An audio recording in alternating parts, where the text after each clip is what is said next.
Hi, my name is Jamie Massengale. You may know me as Massive J, your favorite WUSM radio host. I live in Hattiesburg, Mississippi, and I'm a student at USM. I love talking to people, and I love to eat food. For this series, I'm going to be interviewing some of the interesting people that make Hattiesburg, well, Hattiesburg. I'll sit down with restaurateurs, politicians, coaches, comedians, and a whole lot more at local restaurants around town to sit down, talk, and have a bite. On this episode of Grub N the Hub, I sit down with Mayor Toby Barker at the Keg and Barrel. Toby is not only a great mayor, he is also one of my oldest friends. Our friendship blossomed some 25 years ago in Meridian, Mississippi, where we played under 12 soccer together. We decided to meet at the Keg and Barrel to discuss Hattiesburg, growing up, and family.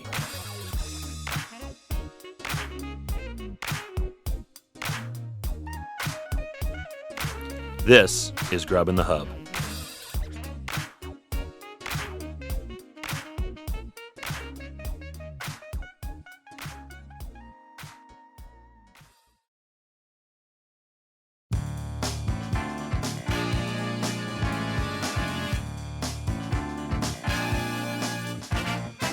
Thanks for being my guest for...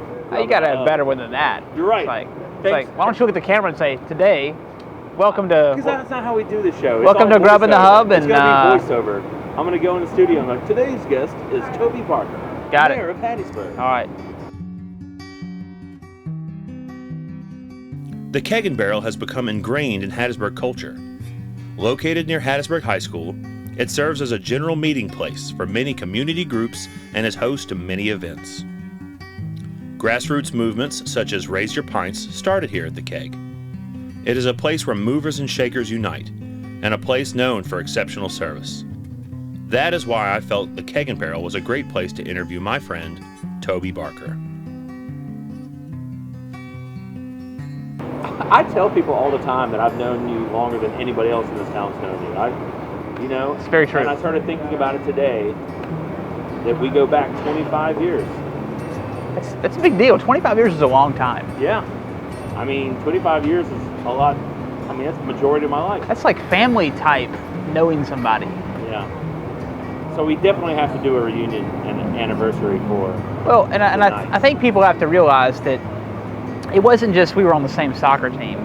We were probably on the most epic, talented, technically savvy, at least on like y'all's end. I was just a half a game kind of guy. But the MYSO under 12 Knights with our really bad green uniforms that were falling apart and coached by Ted Spencer and lost 2 games the entire year. I think it was like 39-2 and maybe 5 ties. But not only did we bring home a state championship, there is a monument to our team still at JC Soccer Complex in Meridian. And so that may have been the greatest accomplishment for either of us in our lifetime. It just tripped me out to think that we had a target on our back by every team in the league. They hated us. They hated us. They hate us because they ain't us. That's right. Especially the Buccaneers. Oh, man. They were after rivalry. Us.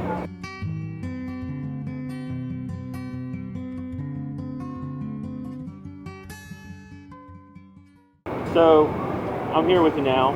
We're having a good time, always. You're the mayor of Hattiesburg now. How far you've come. How did you get into... before you were mayor, you were like a state senator? Is that right? State representative? Yeah. House of Representatives? 10 years. How did you get into politics so much? Well, I think, it started with me, because I hope no one ever goes digging in my high school, but, I was kind of a big goof off in high school, didn't really get involved in a whole lot. Didn't manage to graduate fairly high in the class thanks to sitting close to Daniel Weil. And so came to Southern Miss though, and it was kind of a new start for me because I didn't know anybody. I mean, I knew no one, and so got involved in student government and really kind of made the connection that you can actually change the course of things. You can improve things. You can better people's quality of life if you put your mind to it and do the right things. And so 2007 came around, and I was going to run the campaign for the guy who was going to run for state representative, and he ended up backing out. So I just figured, let's give it a shot. And so did 10 years of that, loved my time in the House. The opportunity came to run for mayor, and both of us know what potential Hattiesburg has, but the common consensus at the time in late 2016, early 2017 was that Hattiesburg was just kind of stuck. We were kind of at a stalemate, and something had to happen for us to not only maintain what we had, but to take the next step. And so it's been a big ride and a lot of challenges. Had no idea what I was getting into to become the mayor of Mississippi's fourth largest city, but it's been a very rewarding experience thus far. Can you tell me, you're talking about potential for Hattiesburg, some changes you'd like to see during your administration as mayor, or some things you're working for? Or? Well, I mean, the first, and I've come to accept that the first couple of years will be a lot of recovering and fixing things. And look, my predecessor did a lot of great things, brought us to a new level in terms of just the opportunities, quality of life stuff that we had going on. We did a lot there in that, but we have some significant financial issues that we still have, and you can't run deficits every year when you pass your budget of $2-3 million or more, and so getting back to structural balance where we're passing budgets where revenues match expenses, that's going to take probably 3 to 5 years to get there. I can dig it. I kind of want to shift gears and ask you some more personal Toby Barker questions, really got to know Toby. Oh, some food here. Some egg rolls. So what's your favorite dish here at the keg? That's the question. Man, it's a tough one. There's so many good dishes here. I love eating here. I love the Thai lettuce wraps, I really do. It's a little bit of a fun thing to make your little lettuce wrap. It's very involved. It's pretty involved. It's like an experience, like crawfish. Yeah. I love the burgers here. Yes. Can't beat the burgers. Well, I think you were a senior in college when we've been your senior year, my first year of grad school, when this place opened. And it first started off as a beer bar only, and it was only one part of the building there. And to see how far it's grown and how many people they've hired, and just the whole keg and barrel experience now. And they host our pumpkin carving every year. Give a shout out for that next Thursday. Shout out Avenue's pumpkin carving. It's like 6th or 7th annual. It's one of the largest in the... It is the largest in the state.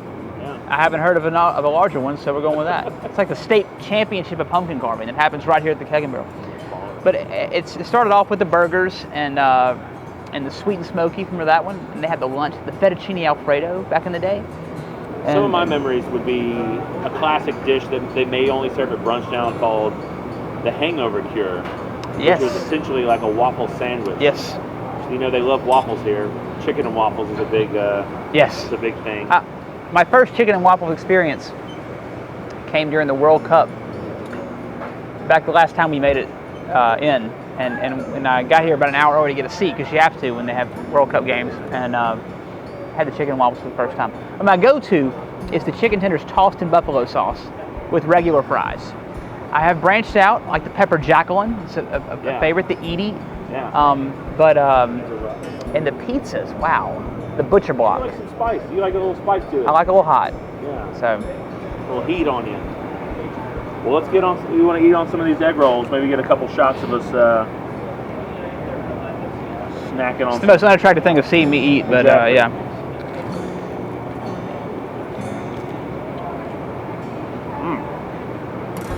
Well, good.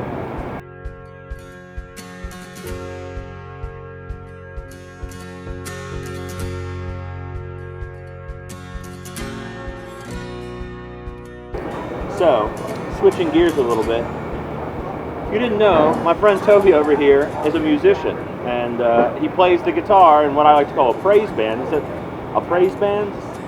Well, we Is that a weird, loose term? It is a little bit, but we've Sharon Miles and I have been playing together for almost 20 years now, and started at BSU at Southern Miss, then I went to First Baptist, then it goes to our current church at Ecclesia, and also play at Main Street Methodist. And so it's kind of, yes, we're in a worship band, but we also, play out occasionally, just originals and covers and things like that. Just it's a lot of fun to sort of flex that muscle still.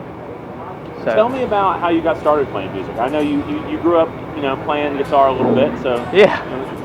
There's some really bad recordings. If Chris Wheeler or Brent Little or Michael Turner ever decided, they could really do some damage. No, we, as many of us did, we started off with piano lessons. Miss Noe Williams on Tuesdays. My sister and I would go out to 39 North to take piano lessons. And then it's in band at Carver Middle School. Started playing bassoon under Miss Ivy, and then moved to drums, and then eventually got into playing guitar and bass and some other things. And so, but solid rhythm guitar player. Never will ever master the lead, but love arranging music. It flexes a creative muscle for me that I need, and have been able to make a little money doing it as well.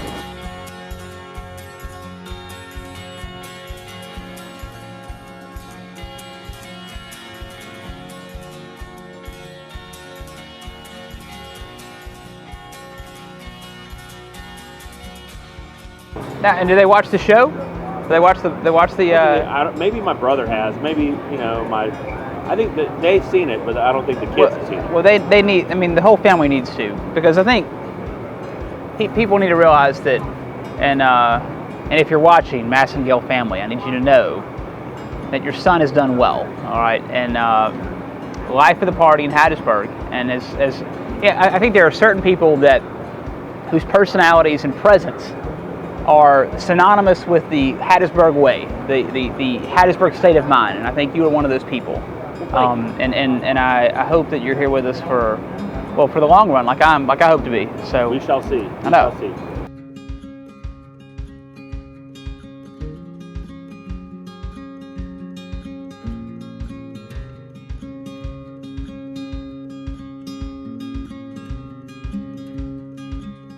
That's one thing I think that no one in Mississippi can rival us at, is quality of life and just stuff to do. You're always going to see somebody you know, but you're always going to meet somebody new as well. And you can't say that about many places. Did you get to see Drew Brees break the record the other night? I did, man. That was that moving? It was tough to watch. I cried. It was just, you can just tell the intimacy and the closeness of that family. And we all remember when he won the Super Bowl back in 2009. And him holding his son and kind of really owning that moment with his oldest child. And I mean, to tell them that that he you can do anything you set your mind to. It's like, and actually, I told my daughter that a couple nights ago, thanks to Drew Brees. But I do tell my daughter this. When we say goodnight, I tell her, good night, my darling, and I tell her that she is my greatest accomplishment. And when my son is old enough where he understands that what this human being is saying to him, it's not his mother, I'll say the same thing to him, because it's incredible to watch your story continue in a much better fashion than you ever deserved. So but that was a neat moment, and I didn't see it live, but I just kept watching the clips over and over again.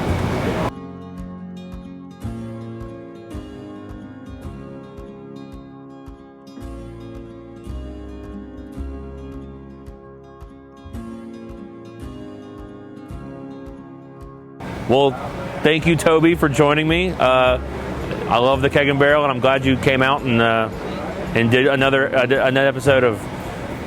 Well, I'm glad you did an episode of Grub N the Hub with me. So this can't be a one thing and done. You got to have multiple seasons. Oh yeah. It's got to have at least 5 or 6 seasons and a movie. You think so? A movie? Absolutely. I mean, you can't. It'd be like Sisterhood of the Traveling Pants over here. You can't have just 1 or 2 episodes that are like, oh, I guess I didn't make it. No, you have to have your thing and then announce the season before this is going to be my last. So you go out on top. You're right. Your terms. And because you don't want to SVU it and have like 19 or 20 seasons. Why not? But, 5 or 6 seasons, and you're like, moving on to the next challenge. And have a movie, and that's it. So I'm glad you're doing this. I think there's a lot of great places to eat. I hope we should really explore all parts of the city. But we're lucky to have you. I hope we keep it up. I appreciate you, Toby. Thank you for being my guest. Absolutely. Good to see you, man. Brother.